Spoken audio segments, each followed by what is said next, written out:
it's fair to say you have been observing China for quite a while. Can you give us your assessment on the Belt and Road Initiative 12 years on? I mean, what worked?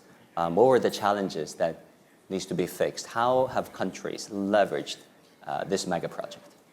I think the BRI is best understood as the world's largest and fastest experiment in global development.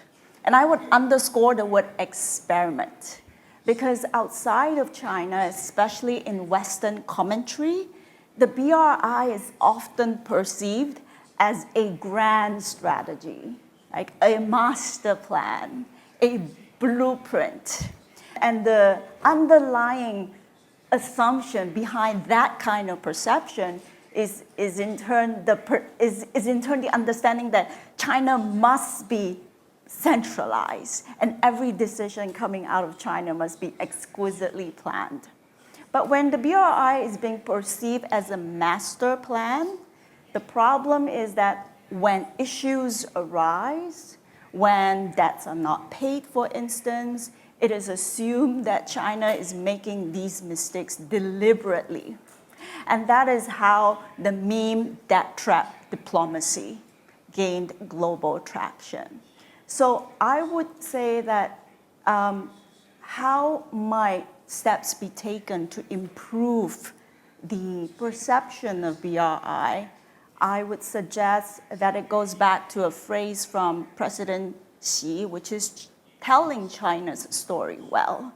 And in my own work, I would say that you can think about the BRI as a global version of directed improvisation. Or you can say directed adaptation. A directed adaptation means that the top directs, it doesn't dictate, it sets broad directions about the goals and the visions, and the actors on the ground, the bottom, they're the ones doing the improvisation and the adaptation.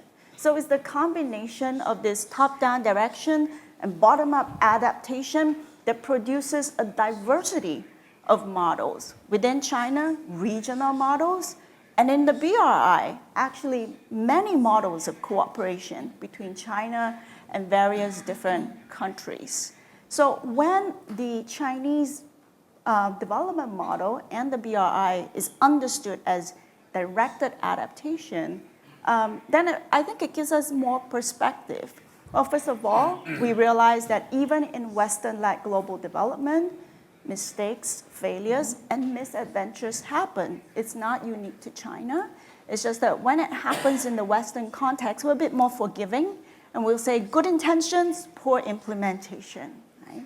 But if we can understand that the BRI is actually an experiment, a massive policy experiment, then when things don't go quite well, we can understand that it's part of the learning curve. It's not part of a conspiracy, right? And so I think that understanding, which is aligned with China's domestic development experience, can help us understand BRI as an adaptive project and helps it to put it in more constructive light.